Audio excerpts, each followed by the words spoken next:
Sa likod ng bawat ani at bawat tagumpay ay mga taong may pusong matatag at determinasyong hindi nagigiba. Sila ang magsasaka at individual na patuloy na nagsusumikap upang mabigyan ng magandang kinabukasan ang kanilang pamilya. Ang pagsasalarawan ng kanilang mga kwento ng sakripisyo, pag-asa at tagumpay, mga kwentong tunay na nagbibigay inspirasyon sa ating lahat.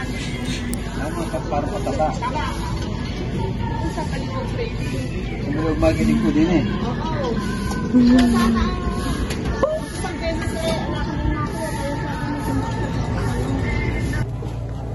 Sa gitna ng abalang palengke, may isang lalaking araw-araw na bumubuno ng sipag at tiyaga. Siya ay si Mang Ron, magsasaka ng kalamansi at tindero sa palengke. Sa kanyang simpleng pwesto, buhay ang kwento ng sakripisyo at tagumpay ng isang Pilipinong hindi sumusuko.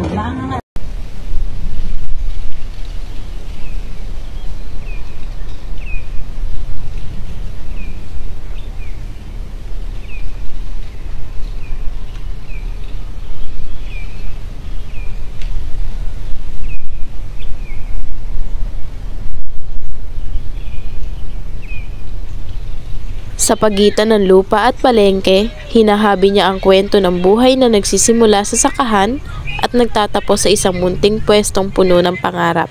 Magandang tanghali po. Pwede po ba namin malaman kung ano po yung pangalan mo? Ilang taon na po kayo? 39. Pwede po ba namin kayong matanong sa ilang mga tanong po? Pwede. Unang tanong po, pwede po ba kayong magkwento kung paano kayo nagsimulang magtanim ng kalamansi at nagkaroon ng pwesto rito sa palengke?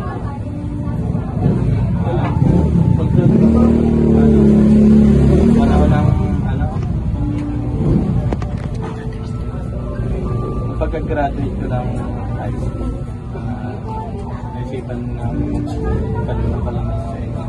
Kasi nagkaroon ako ng kaya na akong sariling pamilya, kailangan namin kakitaan.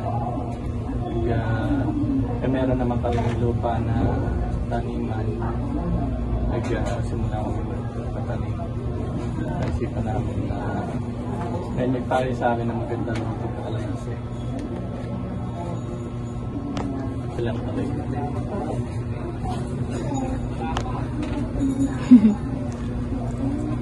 Pangalawang tanong na po. Ano po ang naging hamon na naranasan ninyo noong nagsisimula pa lang kayo sa pagsasaka ng kalamansi at hamon dito sa palengke at kung paano nyo po ito nalampasan? Anong una mahirap? May mga ano kasi may sector rin kasi. Tapos minsan yung ano yung pamamalaklak, merong hindi makatuloy.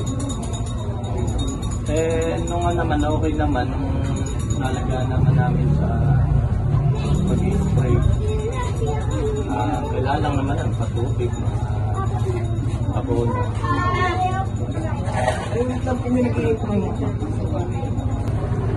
Paano po nakatulong ang pagkakaroon ng pwesto dito sa palengke at pagtatanim ng kalamansian sa estado ng inyong pamumuhay ngayon? Malaking tulong kasi pero kami na income. Malaking tulong sa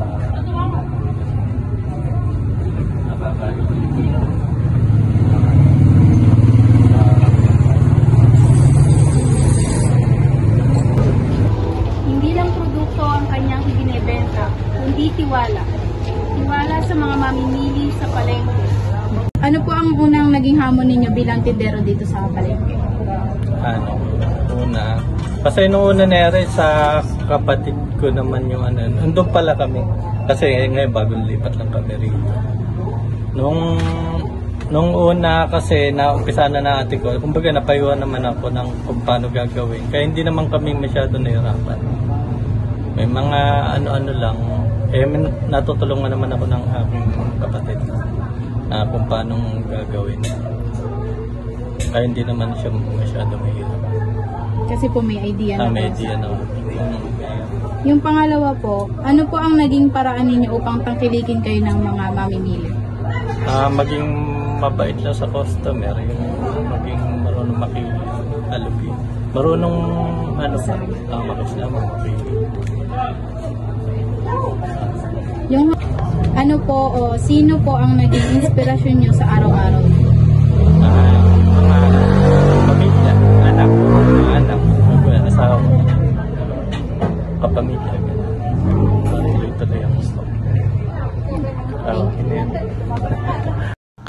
Sa bawat araw na lumilipas, dala ni Mang Ron ang dangal ng mga magsasakang hindi nakikita ng marami. Tahimik man ang kanyang kwento, ito'y kwento ng katatagan ng taong marunong lumaban gamit ang sipag at tiyaga.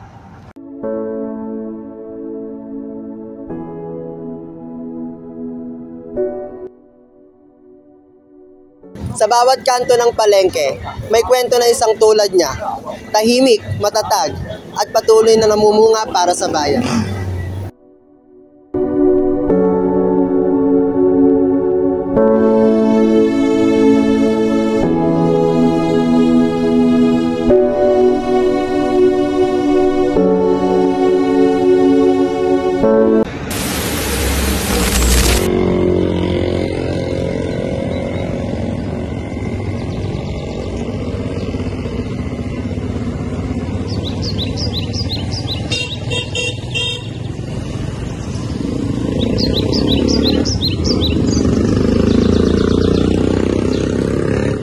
Bawat hakbang, dala niya hindi lamang ang aralin, kundi ang pag-asang hubugin ng isipan ng kabataan.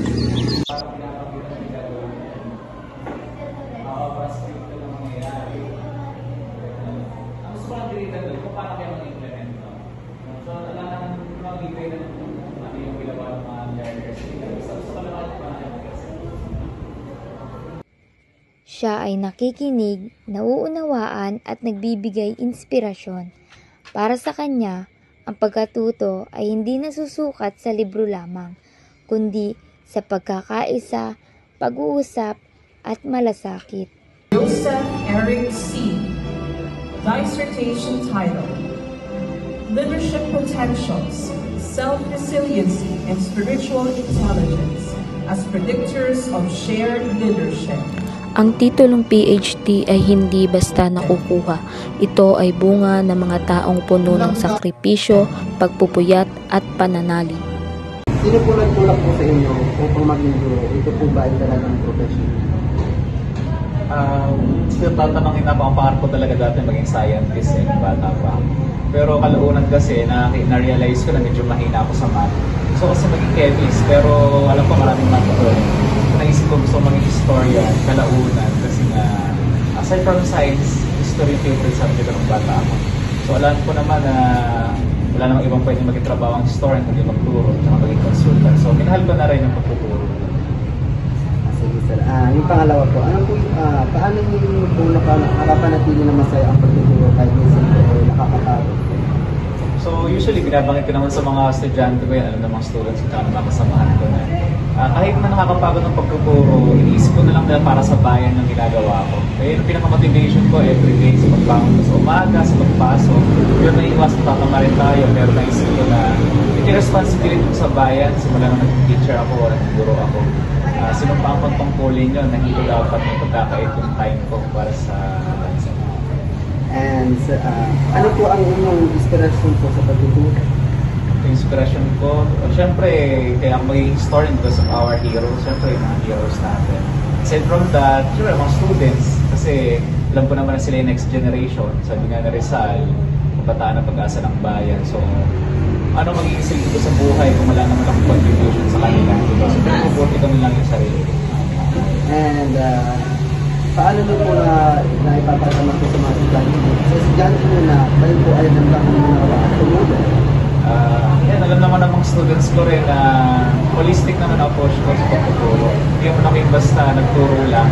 Alam naman nila na inside our classroom, aside from being their teacher or professor, diba? Parang naging kuya na rin nila ako sa class or father, kumbaga. Even outside our class hours, minsan ako sabi sila problem sa akin, minsan, ayun, nagkwentuhan kami about sa buhay-buhay. Kasi hindi lang naman inside the classroom kasi ang function ng teacher eh. Kaya nga tayo second parents ng mga estudyante, di ba? So, yung tungkulin natin, hindi lang yan limited lang sa loob ng classroom. beyond your time, beyond your responsibility as their teacher, dapat at least tumutulong ka rin sa kanila psychologically, socially, especially sa buhay-buhay. Sa likod ng kanyang mga tagumpay, nakatago ang simpleng katotohanan. Ang pagtuturo ay isang gawa ng pag-ibig at habang buhay na paglilingkod. Kailan niyo po unang pinangarap na kumuha ng PhD? College pa lang ako, parang mga second year college siguro ako nun. So kasi ang mga idol ko, mga historians lahat sila doktor, PhD. So wala naman akong classmate kasi nung college kasi only student ako sa program ko. Na-realize ko na hindi ka magiging isang prominent historian kapag hindi ka PhD. So ngayon naman, although PhD na ako, hindi ko naman kinoconsider ko yung sarili ko as PhD na. Pag level ba na kasing kagaya ng mga famous historians sa doctors na hindi ko naman kinoconsider ko yung sarili ko ng gano'n. So hindi pa nagsisink in sa akin ngayon na PhD graduate na ako. Ano po ang pinakamahirap na bahagi ng inyong PhD job? So the same with other PhD students, yung dissertation. So yung ACADS mo, madali lang yun, mapapasa mo yung gagad. Pero yung mismong dissertation ay tingin na medyo na-challenge ako. Since title proposal pa lang, so syempre medyo ma-critic na kagad yun. As well as yung syempre, yung isang proposal lang talaga, pre-ora yan, medyo mahirap yun. Almost parang nabago ko yung mga 2/3 siguro ng paper ko. Okay na siya sa title defense, pagdating ng proposal defense, ang talagang pinabago. Tapos towards the end, ayan, nakapasa naman. Paano niyo po ito nalampasan sa kabila ng mga hamon na nararamdaman?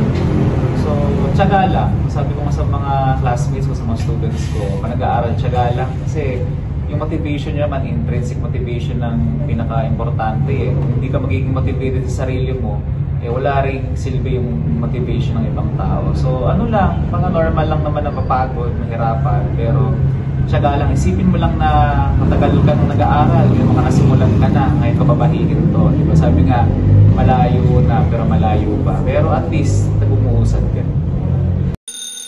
Bawat salitang kanyang binibitawan ay binhi ng karunungan.